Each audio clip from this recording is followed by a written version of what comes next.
Hello, this is Brandon Cook. I am in M144 Calculus 1 with Professor Haruta. We meet on Tuesdays and Thursdays at 12:45 p.m. And today I'm going to be solving a few problems given to make a video about. Let me do a setup. The camera. Oh, but hey, allow me to show you the problems first. That would probably be much simpler. Okay, so as shown in the problem, my friend Erica is teaching her daughter how to serve in tennis, and the height of the tennis ball makes a good question for this in-class exam. Her daughter tosses the tennis ball up with a velocity of 46 feet per second. In t seconds, it reaches a height of y equals 46t minus 19t squared feet. In the time period beginning when t equals 2 and lasting each of the following durations, what is tennis ball's average velocity for each duration? And it is in the lasting in these given times. Very simple. Oh, this is the hard part. Setting up the camera. Shift all this to the left. There we go. One. Again. Okay. So we'll be starting with the equation y equals 46t minus 19t squared. So the reason for doing this is that we will want to find the instantaneous velocity, which we can do by conferring with a tangent, or a secant, apologies. We are looking for the tangent. So basically, this is what we're doing. So this line is a secant right here. And as we get closer and closer and closer, we get to a singular point, which would be just this line, which is a tangent, which is the instantaneous velocity of the ball at that moment. And we're going to be doing that by finding the average velocity at on a secant, which will then allow us to infer the average velocity of a single point. So first we're going to find the y at 2.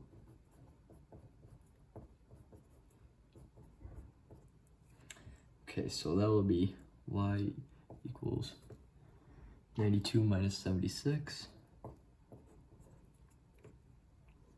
And that will equal y equals 16.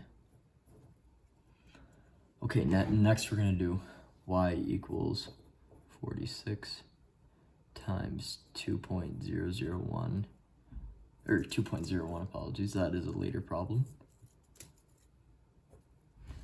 And then minus 19 times 2.01 squared. That gives you y equals 92.46 minus 76.7619. And that will give you y equals 15.6981.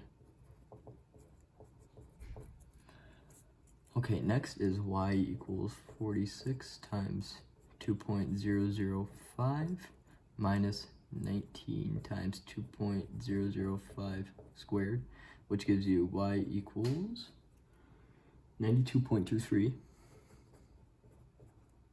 minus 76.380475.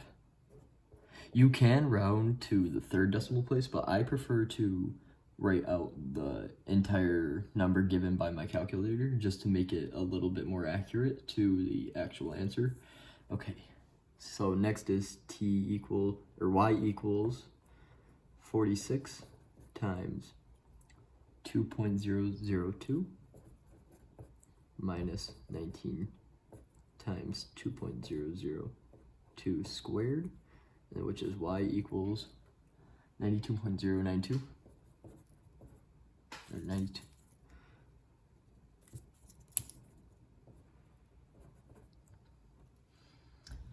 Minus 76.152076, which is y equals 15.9399.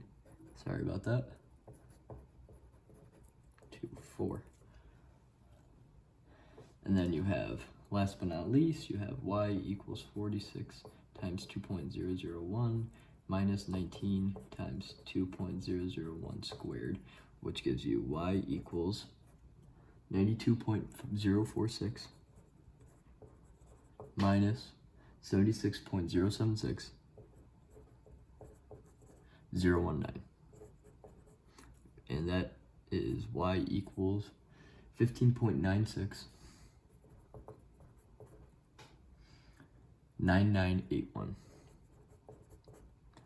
Okay, now that we have all of the distances on the y-axis, we can now find the average velocity, which is change in distance over change in time,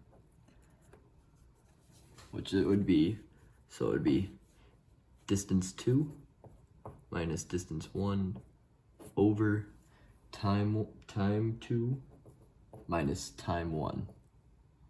Okay, so first we will do from 2 to 2.01. Sorry. So that would be 15.6981 minus 16 over 2.01 minus 2, which would result in, oh, sorry about this, where's my calculator? I seem to have lost it. No, here it is. Sorry about that. So that would be 15.6981 minus 16. That would be negative 0.0319. Oh my goodness, I am so sorry. My head hit my phone.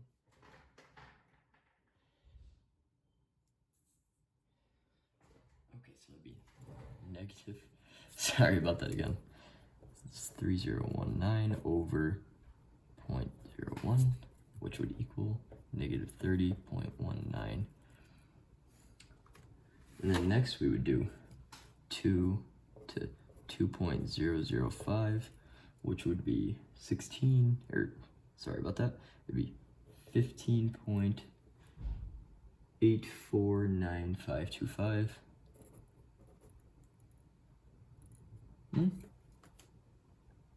No, it wouldn't. Yes, it would be. Apologies. Oh, I see why I got confused, because I didn't write it up here. Sorry about that.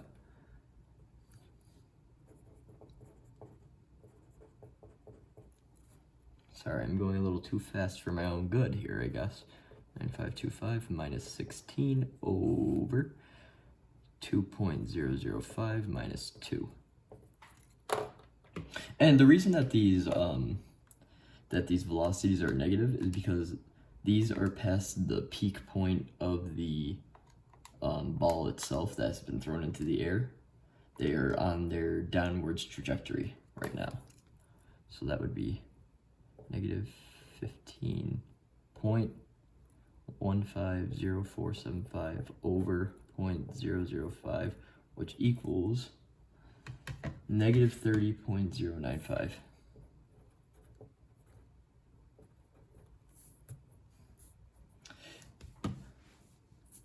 Next is 15.939924 minus 16, so this would be 2 to 2.002. Oh my goodness, I need to work on my handwriting. So it'd be 2.002 minus 2, which equals 15.939924 minus 16, negative 0.060076 over 0.002, which equals, that would equal negative 30.038. Next is 2 to 2.001, so it would be 15.969981 minus 16 over 2.001 minus 2, which will equal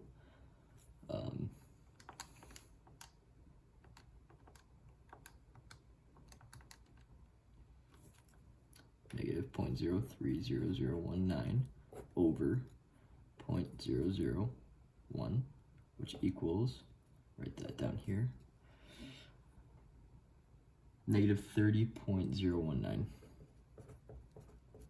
So as you can see, as the times that they're being averaged with, as it gets closer to 2 itself, it gets closer to negative 30. So we can infer that the time at t equals 2 will equal, so y will equal negative 30 for the velocity, so that's feet per second.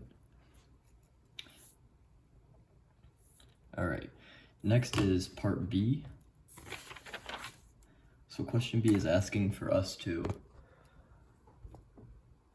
use the limit definition of the derivative to find the instantaneous velocity of Erica's daughter's tennis ball at a equals 2 seconds. And we'll be using the instantaneous velocity limit definition. So we'll write that down first. Once again, sorry about trying to adjust. All right, get my calculator out of the way. So that is limit of h equal h to 0, which is f of a plus h minus f of a over h. And we'll plug in the equation we had earlier, which is y equals 46t minus 19t squared. This is part B, by the way. So it will come out to starting at 46 times 2 plus h minus 19 times a plus h squared, and that's minus 46 times 2. Oh, by the way, sorry about that, but a equals 2 minus 19 2 squared, and that's all over h. So we're going to want to do first is we're going to want to distribute. Forgot to put that there, sorry about that. So that's going to give us 46 times 2 plus 46 times h minus 19 times 2. Or sorry about that. We're just gonna leave that actually. Just to start. Oh no, sorry. We're gonna FOIL it out first. We're gonna FOIL it out and we're gonna write it like that. So that'd be 19 times 4 minus 19 times h squared minus 19 times 4h. And foiling out, just in case you're unaware, that'll allow us to actually find the problem. So if we replaced all the h's with zeros right now, we would get 0 over 0, which is something we cannot have. It's we get this over 0, which is either can be any number or does not exist, but we need to find the exact moment because it does exist. It's a ball being tossed up into the air and coming straight back down, which is a very real problem. Okay, and then we're gonna do minus 46 times 2 plus 19 times 4 all over h once again. Okay, now we're gonna try to cancel a few of these out to make it a little cleaner. So 46 times 2, negative 46 times 2, cancel out. Then we have 19 times 4, negative 19 times 4, cancels out. And that seems to be everything that we have. So now we can take this down here. We have, let's clean it up a little bit. 46 times h plus, minus. Can't read my own handwriting, that's wonderful. Minus 19 h squared minus 19 times 4h. And that's over h, which can cancel out here, here, here, and here. So that will result in 46 minus 19 times 4 minus 19h. And now we're going to replace the h with a 0, which will then get rid of 19. So we'll have 46 minus 19 times 4, which will equal 46 minus 76, which will give us the velocity of negative 30 feet per second. And now for part C, we've done basically. For part C, we're going to be using both methods above should result in the same instantaneous velocity of the ball when t equals 2. What is the value? Well, the value as stated above is v equals negative 30 feet per second. And which shows that that is a true value because you get it from both methods. Okay, so we're gonna move on to problem number 3 now, even though it's only our second. Kind of funny, I know. And that was my attempt at comedy in this video. Okay, so this is the graph we're gonna be looking at for this problem. Okay, so the instructions. Write a detailed explanation for all parts of this problem on paper. Complete any answer blocks in web work. Okay, we don't need that part. Oh, my mouse stopped working, yay. There we go. Okay, these are gonna be the questions we're solving. And we shall start working on them now. They're very, very, very simple. I wrote down the graph beforehand just so I didn't waste any time.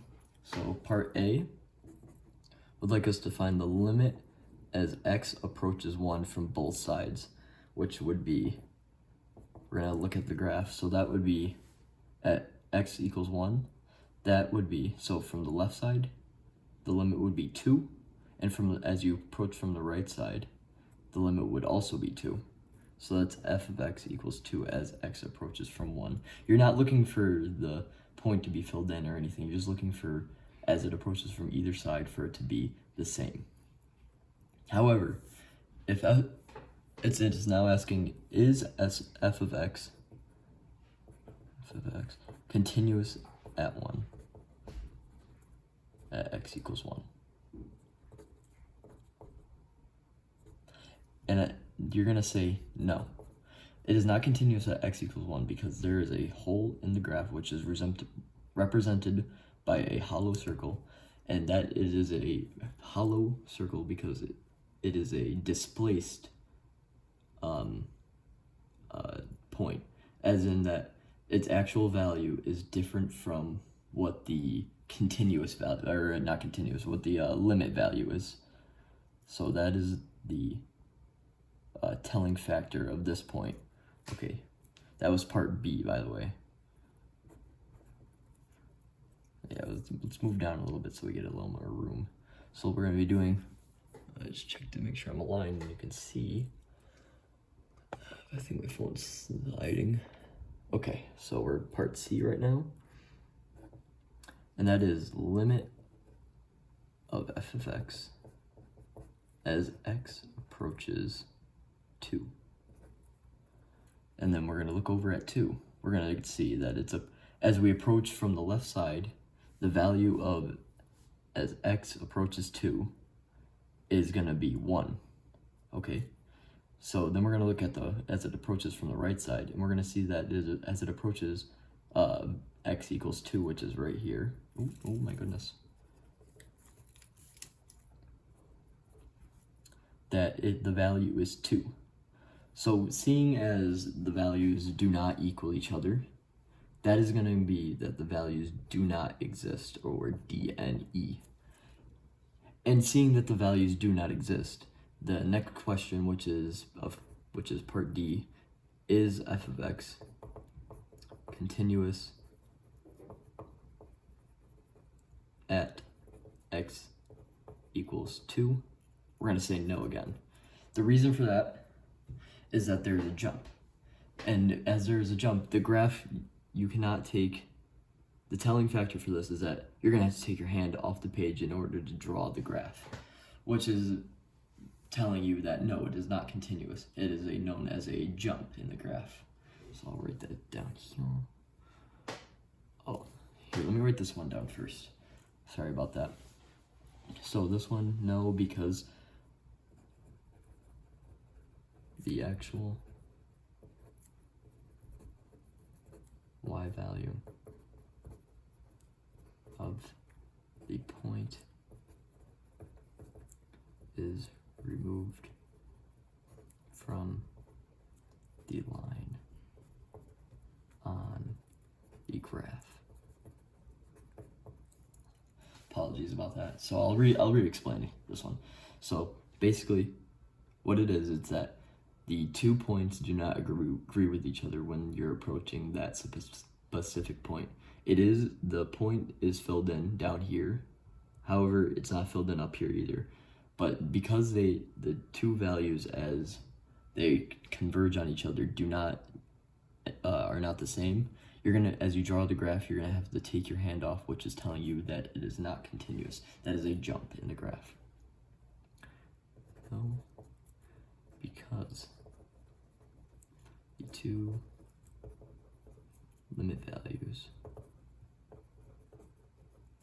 do not agree with each other, which will result in a jump in the graph, meaning that the value is not the value on the graph, sorry about that,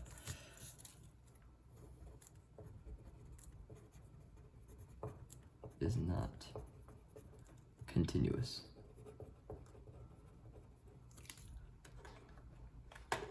Sorry about this. There we go. Okay.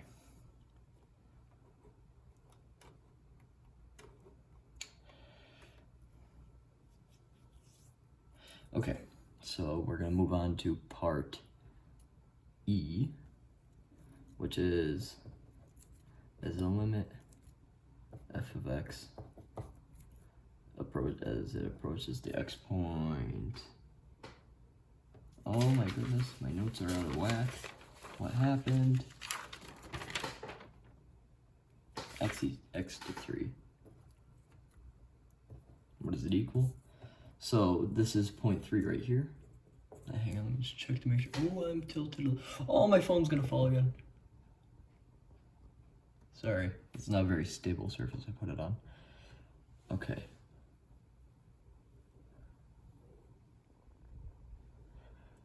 Okay, so this is 0.3, and we're looking at approaching from both sides once again.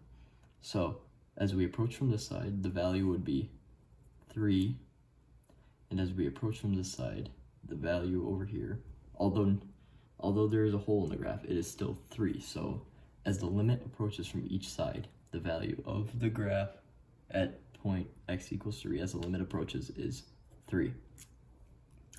Now for part G, yep, geez. For part F, it is asking, is f of x continuous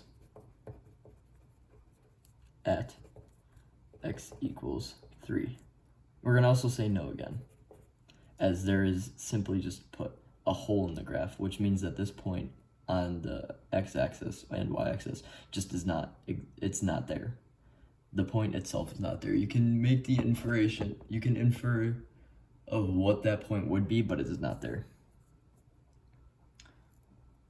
Let's say this again. No, because there is a hole in the line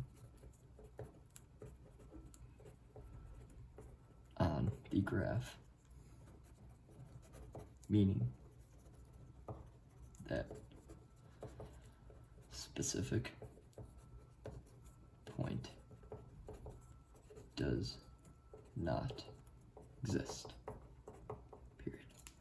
Okay, so now what I would like to do is to go through some key points that sorry about that, I'll stand up.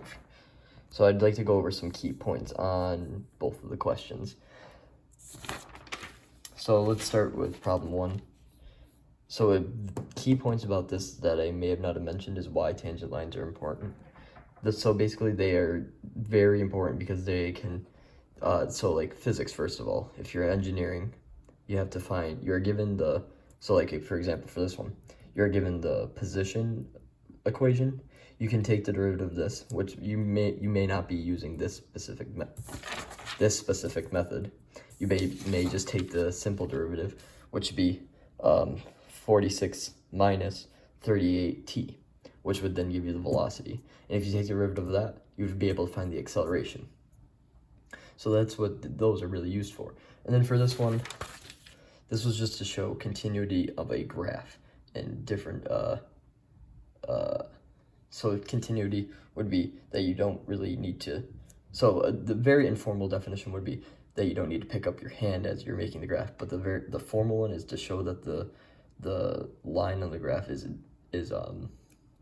I can't use the word continuous, to show the graph is, it's basically that it has no cuts in it, is the best way I can think of putting it as right now. It would be that it is very concise, and it does not concise, that's a bad way, that's not even the right word I was thinking of. But the graph is, all the points are connected, basically, is the way to put it. Okay, and that is all, I believe. All right, this is Brandon Cook. Thank you for watching.